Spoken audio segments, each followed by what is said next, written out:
the blockbuster movie franchises. There's a lot of secrecy around this.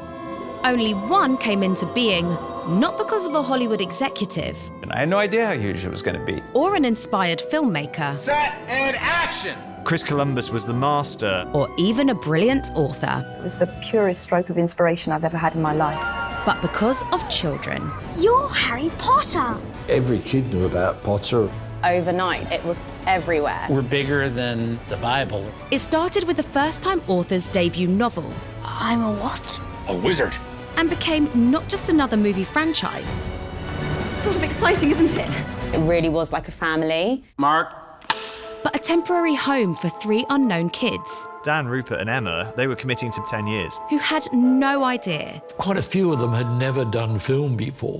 they were on their way to superstardom. And what are you doing down here, Weasley? At least I'm not the only one who's completely out of their depth. In no fewer than 7 blockbuster movies. It was gutsy. It was so exciting. You're always pushing the boundaries. It was crazy.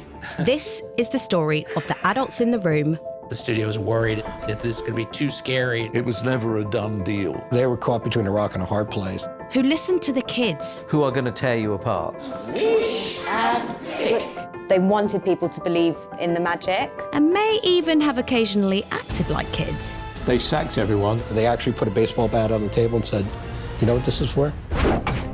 Because they were willing to do whatever it took We were pushing the boundaries, and unfortunately, I suffered a spinal cord injury. and found a way to cast a very special spell. I've always wanted to use that spell. None of us knew how it would be received. I mean, it made $7 billion.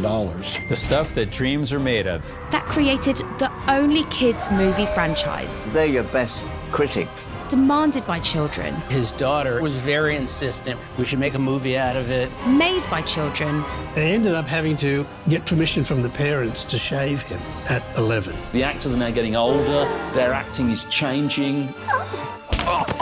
and watched by the whole world. Meet the wizards behind the wizard. We're doing things he'd never done before. The cost was astronomical. It was a nightmare. It's a terrible idea. On Icons on Earth, Harry Potter. It is a magical thing that they've created.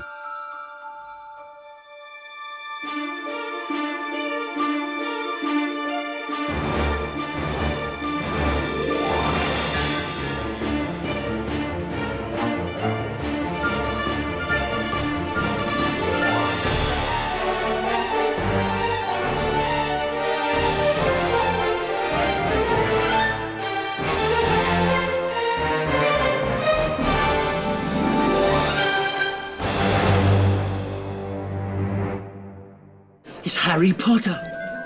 Harry Potter, the orphaned, treacle-tart-loving, wand-waving, Quidditch-playing junior wizard. Nice to meet you. The fact people actually play Quidditch nowadays tells you all you need to know about this teenage wizard's remarkable influence.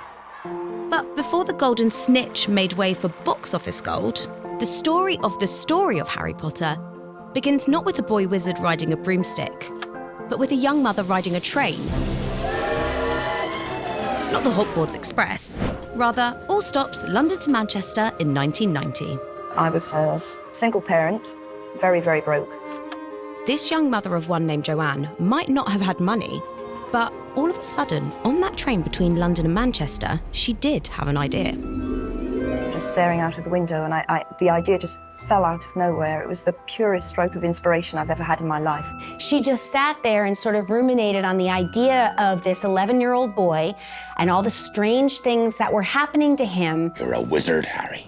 until he finally finds out that he's actually a wizard and that all of these strange things were part of that. But strange things would soon be happening to Joanne Rowling once she turned her idea into a book. She finished the book. It was turned down by 3 publishers. As it happens, Harry Potter and the Philosopher's Stone was lost on publishers. It was longer than most people wanted children's books to be. But it was one British publisher who saw a little bit of potential in this document, so they paid just a little bit. Bloomsbury, a British publisher, decided to buy the British rights for £2,500. Which to me at that time was a fortune. But the cost to Joanne Rowling was vast. She lost her name. Bloomsbury thought that boys would not be interested in reading a book written by a woman. Joanne Rowling then became J.K. Rowling. It was because trying to hide my gender, definitely. But soon enough, everything would change, because in June 1997, Harry Potter and the Philosopher's Stone hit bookshelves. It was huge. And it did feel overnight that it was sort of everywhere. And everybody had heard about this boy wizard. As children switched from devouring candy to devouring literature, inevitably, it didn't take long until There was film interest. and with it, interested film producers. One of whom was this chap. My title at the time of Harry Potter was President of Production at Warner Brothers. Meaning Bill was a big deal. And soon, he would be attempting to make a big deal with British producer David Heyman. He started Heyday Films, and he had a first-look deal with Warner Brothers. We said, be our guy, go find material in England and Europe. And David Heyman brought Bill a doozy. I hadn't read the book. But he liked what he heard. I just thought it was a good idea. I just loved the story. I loved the story about this young boy. You're the boy who lived. His parents were killed. And there was a wizard. I can't be a wizard. It was literally a 5-minute conversation. And I said, let's go ahead and buy the book. I told him, don't spend too much money. Because after all, Harry Potter was a hit, but only in Britain. For this wizard to make it across the pond, he'd need American guidance, meaning They wanted control. They wanted to be able to take her characters and do whatever they want with them, not necessarily just do things that are based on the books. And Bill had one more thing. And I also added, make sure we get the merchandising. Nice one, Bill. But J.K. Rowling had powerful negotiators on her side, the British children. Her book's becoming more and more popular, which means she has more leverage. Thanks in part to a small but colourful figure no one in America had heard of. I won the Smarties. That was the one that really boosted sales. Right, Smarties. It was this coloured, candy-covered chocolate that sponsored a major book award. That's voted for entirely by children. So that definitely bumped up the sales. That was the big change in my life. Harry was officially hot, and his creator wasn't going to sell the filming rights to just anyone. The only control you have is to sign the contract with someone you truly believe will make, the right film. Half of Hollywood thought they could do that. She's got Warner Brothers interested. Let's go ahead and buy the book. Along with all the big players, from DreamWorks. Not going to be DreamWorks. But they were dreaming. So how about Disney? Or Disney, as a matter of fact. Can we not put that on there? She's sort of using these to play off each other to kind of get herself a better deal. It was nothing Bill Gerber hadn't seen before. I just was immediately intrigued. But only, of course, if Warner Brothers had control. Joanne Rowling had given up her name, but she wasn't prepared to give up that. She wanted to have control over her characters. You can't make up anything. They have to be based on my books. They have to be faithful. Which is not something that happens all the time with authors. So it seemed that henceforth, it would be J.K. Rowling who was in control. So she made a deal with Warner Brothers. And unlike that first book deal, £2,500. Which to me at that time was a fortune. This time, don't spend too much money. Well, it was not an expensive deal whatsoever. Low range development fee. It wasn't even hundreds of thousands of dollars. Oh, and as for make sure we get the merchandising. Well, Bill got that as well. Nice one, Bill. But as for J.K. Rowling, she also got what she wanted. She would have a say in what characters stay and go, and even casting. So she ended up getting an 18-month option from them on the first 4 books.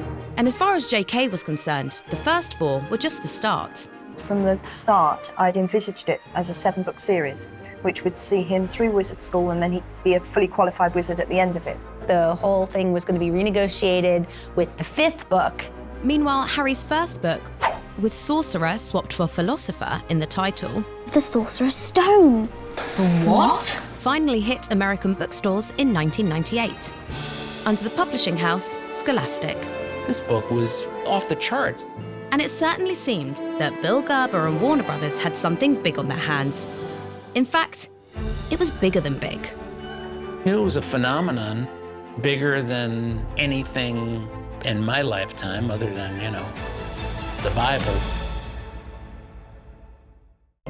Harry Potter had landed in America, and there was no escaping him. I went into a bookstore, and the display in the bookstore was just massive, and it was all Harry Potter. And I turned to my colleague, who is a Warner Brothers executive, and I said, "This is crazy, what's this about?" And they go, "Oh, that's a book we just bought." They're thinking about a series of movies. Warner Brothers had bought themselves a phenomenon. The book, it blew up fast and huge. You know, it was the biggest thing in the world. When Harry Potter movies were announced, I think all of Hollywood said, look, this is going to be big. Just how big depended on solving an age-old Hollywood problem. How do you take it from the book, which is fantastic, and translate that into something that you can now film? The development process, in this case, was really about a writer. But not this writer. To make a movie, you needed a scriptwriter. Enter veteran scriptwriter Steve Kloves. He understands characters. He's stepped forward to get together with J.K. and really find a way to craft a script that is just very true to the original book. With the filming rights to a legit phenomenon, Hollywood was starting to feel the mounting pressure of expectation, but not from within the studio.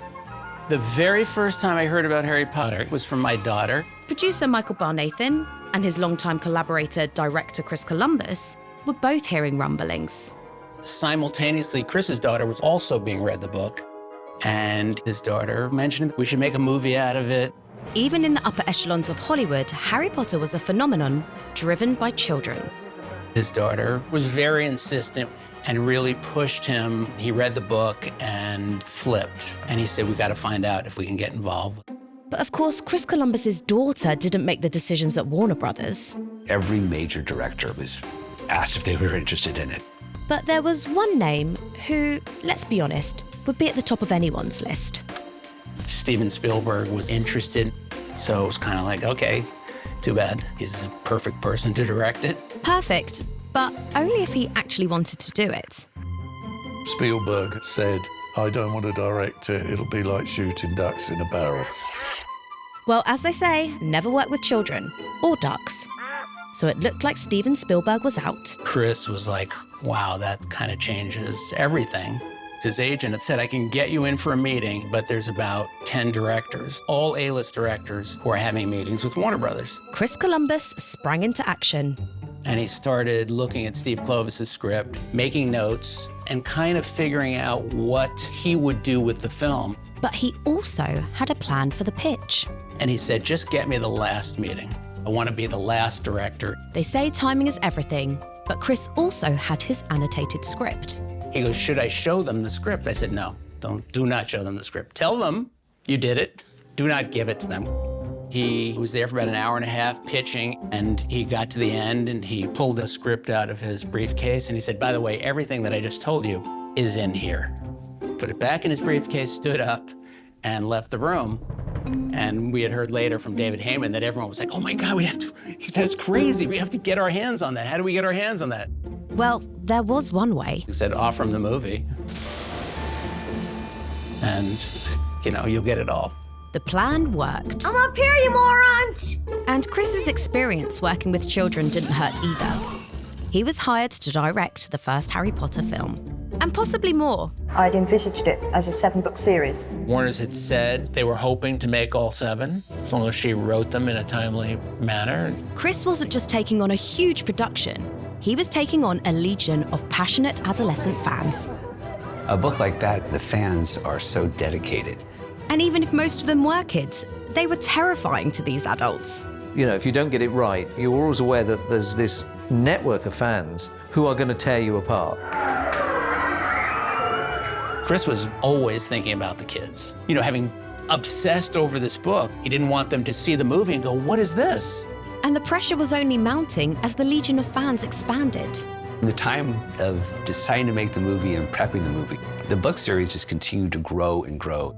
In fact, when Chris turned up for work, 3 books were already out and Warner's was playing catch-up. We could not get every single thing in the book into the movie. But no matter what made it to the screen, it needed one particular quality to be true to J.K. Rowling's Harry Potter. Chris really wanted it to be magical and for people to actually believe in the magic. That was bloody brilliant. Oh, thank you. Production designer Stuart Craig knew the best way to get people to believe was to become a believer himself. Stuart Craig, the production designer, really took it upon himself to read the books, study the history both of magic in the British Isles, magic in the world. Stuart Craig assembled a crack team to create everything, from pointy-eared bankers and talking hats. Very difficult. Of Harry Potter's world. Welcome to Hogwarts. And one of his first hires could not have been more excited.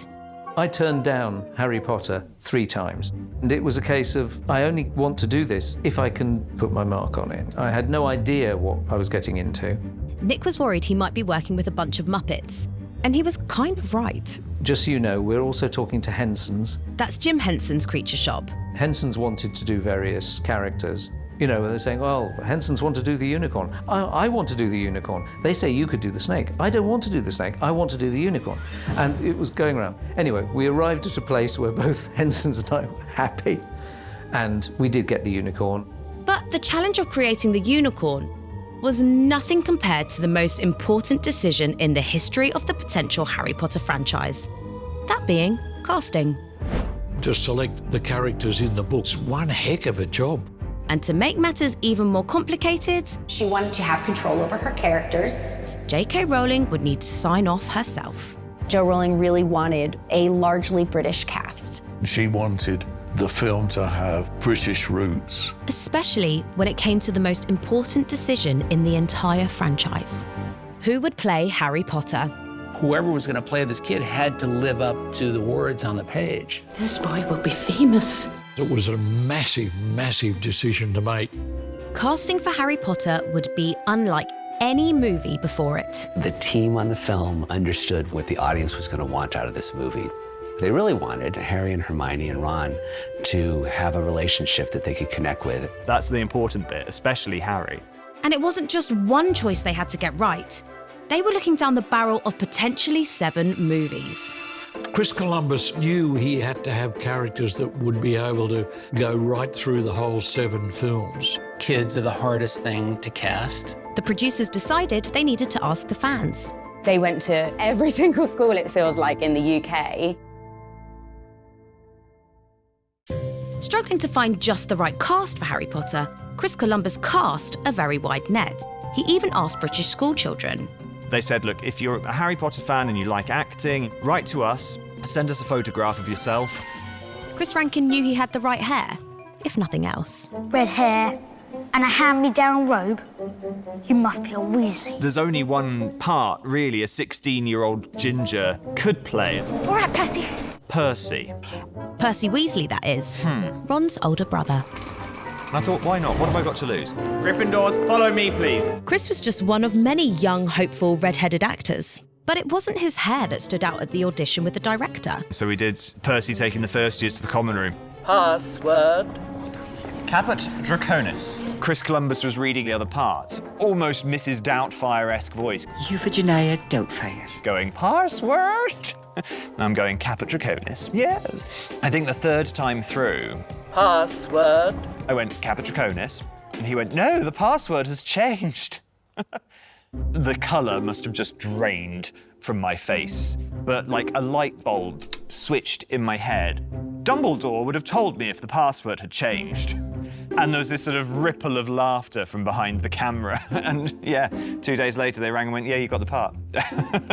As for the young actor who'd played the main Weasley, Ron? I'm Ron, by the way. Ron Weasley. Well, he was a natural, redhead, and talent. Rupert, I think, was one of the most natural actors I've ever seen. He was just a kid who walked on, became Ron. Anything off the trolley, dears? No, thanks. I'm all set. He was the most comfortable of them all. He was just a funny kid. You've got dirt on your nose, by the way. Did you know? Just there. 10-year-old Emma Watson, I'm Hermione Granger. picked for Hermione, was the youngest of the 3. The more serious one out of the lot. And seemed to have her character ready-made. You're saying it wrong. It's Leviosa. You know, really good student, very focused on school. Kids weren't just being cast, some were doing the casting. When my kids said, you know, they're making a film of this, Dad, they said, you should get your agent onto it. So they're, all right, okay. And I said, which part? Hoping they would say Snape. He was the cool, suave, sinister character. I thought, yeah, that's me. Clearly. They said in unison, no, Dad, you're a filch. Show yourself. And indeed he was. Come on, make way. After some advice from his daughter, helped him clinch the role. My daughter decided I should play it like that, you know. I auditioned for Chris Columbus. There was one line, taking the kids out to the Forbidden Forest. Got to have your wits about you. One of the kids says, there's werewolves in there. There's more than werewolves in those trees, lad. You can be sure of that. And my daughter said, no, it's not that, it's that. You can be sure of that. Chris Columbus laughed, and other people in the room laughed just at that one word. Nighty-night. I'm convinced that got me the gig. Our caretaker, Mr. Filch. But Warner's still hadn't found their Harry. Chris had told the studio, I'm not starting until we get the right kid. So while Chris Columbus struggled to find his Harry, he had no troubles casting other roles from the ranks of British acting royalty.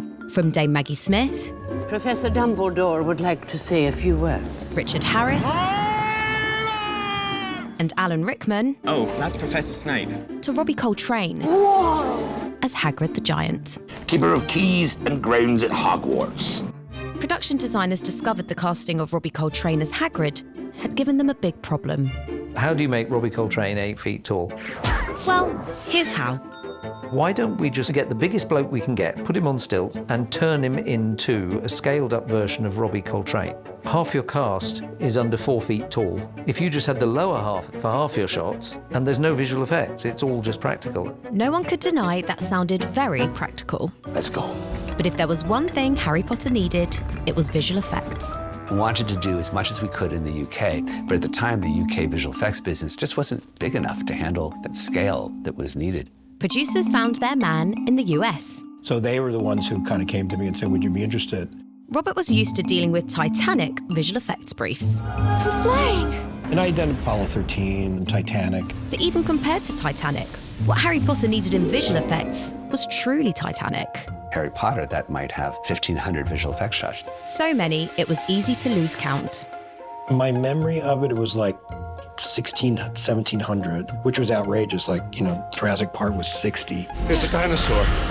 Apollo 13 was, I think, 150 shots.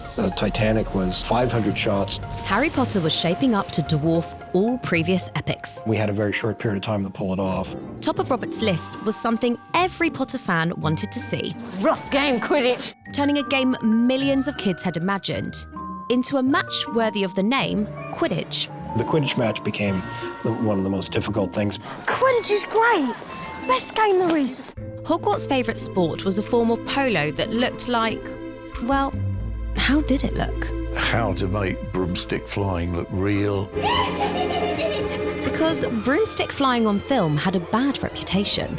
Well, the witch movies with witches on broomsticks look so hokey. It's just a bunch of hocus pocus! Hokey pocus? How are we going to make it look good, and how are we going to shoot it? This would require some blue sky thinking, Everyone was throwing different ideas about. which began with some real blue sky thinking. Suddenly come to mind, why don't we do skydiving? That would be rather impractical.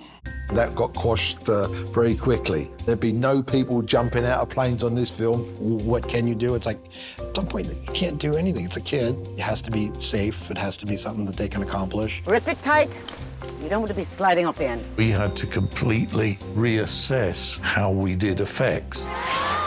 Visual effects had many big calls to consider, but by far the most important decision of the whole franchise was still to be made. Chris didn't see anybody for Harry. Until He saw David Copperfield. It was the first and only movie Dan Radcliffe was in. And Chris thought he was fantastic, had just that innocence that he wanted. there was just one problem. And his parents were both in the movie business. One was a casting director, one was an agent. And they weren't interested in having Chris meet him, auditioning, nothing. I think his parents were just worried that it would have been so much and so little time off. But Chris kept saying, I want Dan Radcliffe, I want Dan Radcliffe, you know, and it was like a broken record. And it was like, okay, Chris, we're not getting Dan Radcliffe, just leave it alone. But then David Heyman, the man who brought Harry Potter to Warner Brothers, Let's go ahead and buy the book. this time brought Harry Potter to Chris Columbus. David Heyman had gone to the theater one night and ran into Dan's parents. Did a whole sell on Chris, really. Heyman managed to get the Radcliffes to agree to meet his director. Yes! The door was opening. Chris talked about working with kids and how he worked with kids. And these must be the cherubs. That he would never push anybody to do something they were uncomfortable with, and they have to be treated very specially, which Chris has always been great with kids. They agreed to let Dan do the movie. And action. That's a dragon egg. What is it? That's what that is. What is that? Dragon egg. A screen test proved all 11-year-old Daniel needed was a pair of round glasses, and he would be studiously perfect. Chris Columbus's casting mission was accomplished. They found kids who pretty much already were the characters they were going to play. And even though the pint-sized professionals were now working for Warner's, We also knew that we were going to have sometimes 30 to 100 kids. in reality, the filmmakers would be working for them. They were going to need schools, cafeterias, they were going to need places to rest. Warner's had never seen a production so big for so many little people. I don't think there was that much stage space available. Begging the question, where would they shoot the movie? So much of this has to be custom designed for the specific needs of this unique movie. It kind of made more sense to try and create it ourselves. Behold Leavesden Studios, formerly a factory, now the home of a brand new franchise. When we first saw it, it was like, wow, this is where we're going to build everything? Okay. It was a dump at the time. The Leavesden was the bare bones of a building. Used to be an aircraft factory in World War II. Couldn't believe that we were actually shooting in this hellhole. It was diabolical. It was so run down. Leavesden was awful. The windows let the wind in. There was leaks, there was no heating. We had to wear thermal jackets on set. The suffering began immediately when production started filming the smallest but most important castle in the UK. The 24th scale miniature. Which got off to a shaky start. Every now and then there was a shake on the camera, and no one could actually sort of understand why that was. After a few days, we realised that Leavesden Studios was built over the main London Euston train line. Leavesden may have looked and felt like Victorian London. No, it was a nightmare. But it was still a workplace for hundreds of children. I remember all the discussions about how we were going to have to shoot this film because of the children. And Warners were careful to make sure Harry Potter didn't turn into a Dickensian epic for kids. By law, they only had a few hours a day they were allowed to work. But Warners still had to keep things moving with industrial efficiency. The answer was, partly at least, me. I'm Flick Miles, and I was Emma Watson's body double for the first 3 Harry Potter films. And this boy. My name's David Holmes, and I was the lead stunt double. I doubled for pretty much all of the young child cast. Using doubles like David and I, the production was able to stagger a roster and keep filming at pace. They could use me for 4 hours, and Emma for 4 hours in an 8-hour day. Whilst I prepared, Emma Watson was meeting the grown-ups for the first time, along with her classmates. That first day of the table read, Emma Watson looked so terrified. And I remember both of us kind of just stopped, looked around the room, thinking, what the hell am I doing here? Dame Maggie Smith, Alan Rickman, Richard Harris, Robbie Coltrane, the list just went on and on. And that was before anyone had even spoken. When Alan Rickman opened his mouth for the first time as Snape. I can teach you how to bewitch the mind and ensnare the senses. Hearing that voice in front of you for the first time, you go, oh my God. Fame isn't everything. Little Emma said, oh my God, that was awesome. To Alan Rickman, and it broke Alan up. He couldn't handle it. I don't think any actor's ever said or done that to Alan. From Alan Rickman to a legion of young novice actors. Because they were new to acting. Everyone boarded the Hogwarts Express, or in other words, began filming in September of 2000, beginning with the very last scene. We're not allowed to do magic away from Hogwarts. When they're travelling back towards the end of the movie. The chemistry was instant. Feels strange to be going home. Chris was happy with what he saw. And with Christmas approaching, I'm not going home. It all seemed like a Christmas miracle. Not really. For Christmas, we had a 2-week hiatus. But when they got back from holiday, they started shooting again. He said, oh my goodness, it's like starting from scratch again with the kids. They've forgotten everything that they've been learning. Well, it's not very good, is it? It just took forever to do. While the children had forgotten their lessons, some of the adults were forgetting their manners. I immediately was stepping on toes. Rob Legato and I had a little problem at one stage with rowing across the lake to Hogwarts. Director of photography John Seal was coming to grips with the latest digital technology.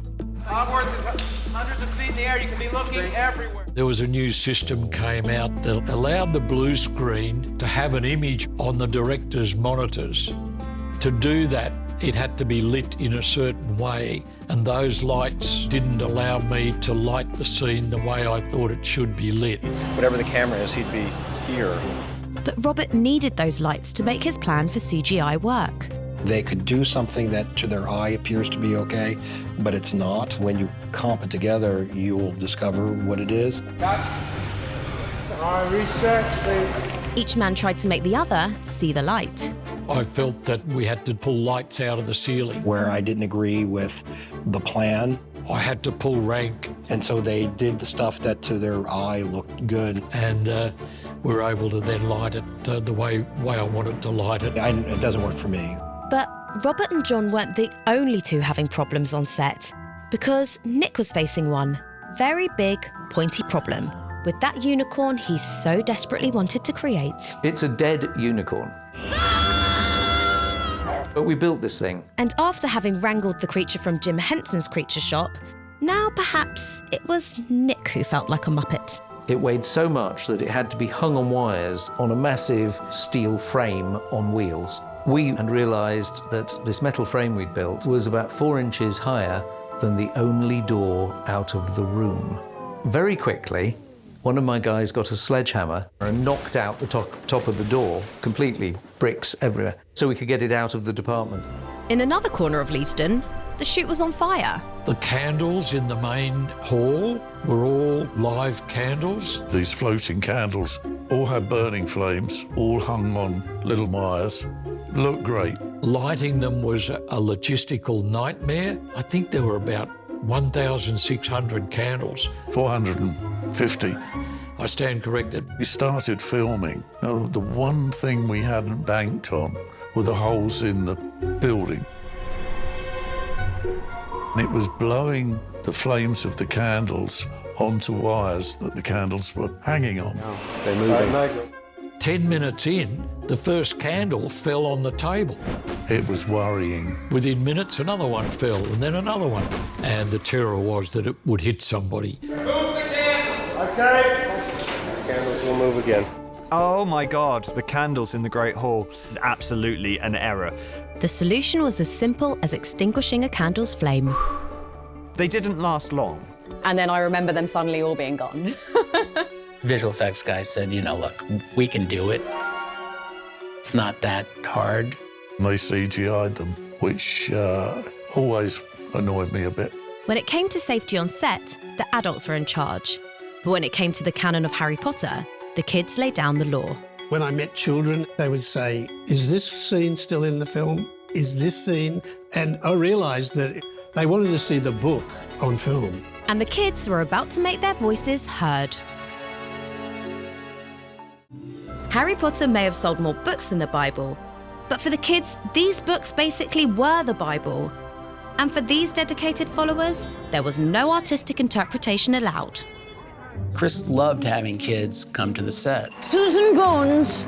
His daughter, Eleanor, was at school in London, and they would have class trips come to the set. And they came one day and they see this set here, and they're all like, what's that? And Chris was like, well, that's the Potter Cottage.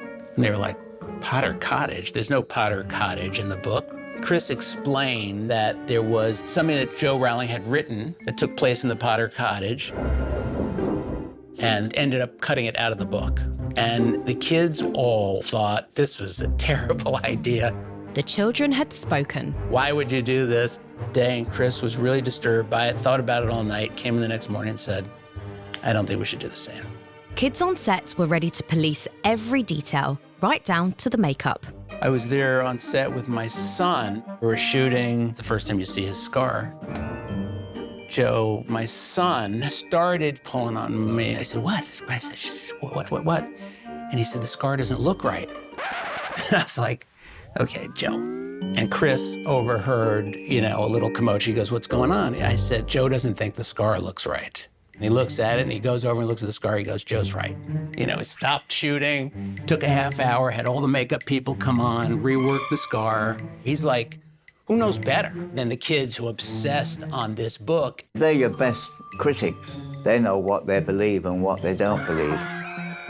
While the kids seemed to be speaking with one voice, it was the filmmakers who couldn't agree.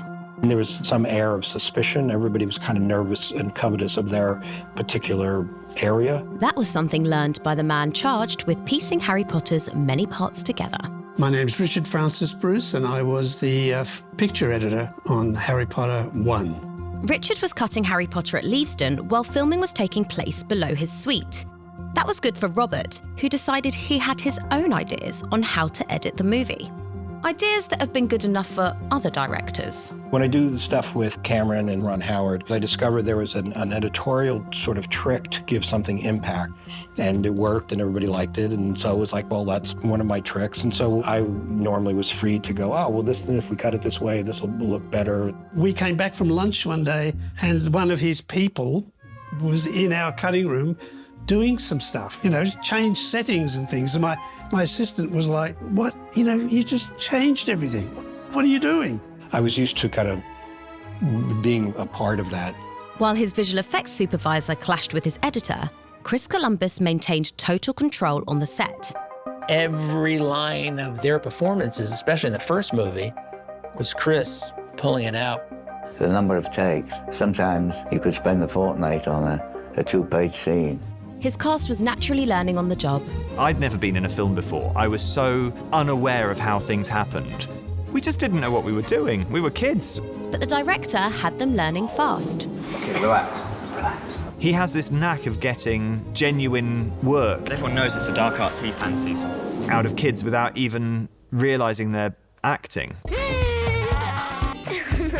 Yeah, it was so much fun to film. It's miraculous we managed to get anything done. There was a lot of messing around. Producers had already learned messing around was actually the only way to get things done, so every adult actor came to play. Percy in the first years meet Peeves. And none played harder than a man cast as a poltergeist named Peeves. Rick Mail, a brilliant comedian. My mum was like, "It's Rick Mail." I was thinking, who? Audiences around the world know him for Drop Dead Fred, but Rick Mail came and stood behind the camera for 5 days, and he was just so gloriously naughty. I think it's safe to say I learnt a few words I'd not used before when I worked with Rick Mail. Rick Mail wasn't the only adult using colourful language, as the crew struggled to capture the children's natural but fleeting performances. It was totally necessary to cover the kids as well as we could. They used so many cameras. Try it again. Because they couldn't do more than a line of dialogue. Shooting was taking so long, You could spend a fortnight on a 2-page scene. the crew were literally watching the children grow up before their very eyes. Dan's voice got deeper because he was getting older. In the sound mix, we had to tweak it a bit to make it consistent all the way through. Why didn't I see it before? Not only did his voice change, but he started to grow a moustache. They ended up having to get permission from the parents to shave him. All right. At 11 years of age. It was very tricky, keeping it consistent. But the closest shave of all was being saved for the very end of production. And there, things were definitely getting hairy. Working on the all-important Quidditch, visual effects supervisor Rob Legato was feeling as discombobulated as a boy on a broom. The work was not coming out the way I would be the most proud of because I didn't have a kid, on the blue screen to work with.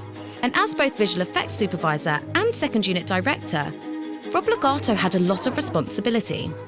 It was the scene at the zoo with the snake that talks. Can you hear me? But for some, Robert had perhaps too much responsibility. In a room packed full of people, producers, he decided to show a version of that scene that he thought was better. I've never talked to a snake before. He didn't consult me beforehand that he was going to do it. He just did it. The editor was offended that I cut it. It was very firmly told to him that, no, we'll keep it the way it's intended to be. They want to do it this particular way, even though it doesn't necessarily deliver the goods. Robert Legato's position on Harry Potter was growing tenuous. It was just hard. And so I became frustrated, and I'm sure I was not fun to be around either. Every department head had problems with him. For Robert, the situation was as miserable as the English weather. So I really wanted to come home. I was terribly homesick. I was in England for like 8 months, and it was dreary, and the sun never came out. Yes, he decided to go back to LA. Yeah, it was a bit of a relief. A relief for Richard, but Warner's had a new unforeseen problem. The Quidditch match, I wasn't there to shoot it or supervise the shooting of it. It made it harder for me to do what I kind of was hired to do. The only way I can do it is I have to pre-cut the scene before we actually photographed it. So essentially pre-directed the motion of it, which felt to be restrictive, and I think I got criticized like, well, why would you do that? It's like, because I had to. With Robert back in LA, there was a new second unit director ready to play Quidditch, but he had to learn the rules fast. Probably the toughest sequence to do in the film. Scared, Harry? A little. There was a bunch of innovation that went into creating these very fantastic motion rigs, sort of a mechanical bull. They used to tilt and dip. A lot of the Quidditch match was motion control. Motion control cameras have to be programmed. They were so restricting in what they could do. An absolute challenge, I think, to any cameraman to get that right, for the movement without throwing the kids off the brooms. The dangers, choreographing it, very tough at times. And Warner Brothers were like, well, how come we're doing it this way? It's like, I had to produce this stuff in advance so that we can make the release date, and that was the only way I could accomplish it. I don't like this at all. Where are we? Production was in the home stretch, and now it was just a matter of moving the final pieces into place. It's chessboard. We felt it was such a classic scene in the book. We really wanted to replicate that. We're gonna play our way across the room. The set was absolutely incredible. So much of what you see is actually there. And all the parts were moving. We had to build radio-controlled tress pieces that we could drive across and round the set. And they did actually explode. Us having to duck, it was, like filming like a war scene. I used very, very high pressure air to blast pieces apart. But the real battle was happening over in LA, where Robert was about to go to war with Warner's over his behind-schedule visual effects. Quidditch match was really hard to do. I had the first, what amounted to 4 minutes of it. 4 minutes of Quidditch was good, but what it cost to make was another matter. It was not really budgeted correctly. We budgeted at like $9 million. They put in the budget $4 million. It was like, well, you're over budget. It's like, no, you just misbudgeted. Now it was a simple case of you do the maths. It can't come down because it costs what it costs to do it. Or rather, redo the maths. And to do a 1,700 shot movie. 10 times 1,700 equals? It's a guess. Well, a lot more than Warner Brothers was happy to pay. Now it's all my fault. And with a release date looming, time and money were now a problem. If I stop working on it to try to come up with something back to $4 million, you won't make the release date. And some executive stood up and said, are you out of your mind? You'll lose your job if we don't make the release date. It's like, I don't think my job is the one you're worried about.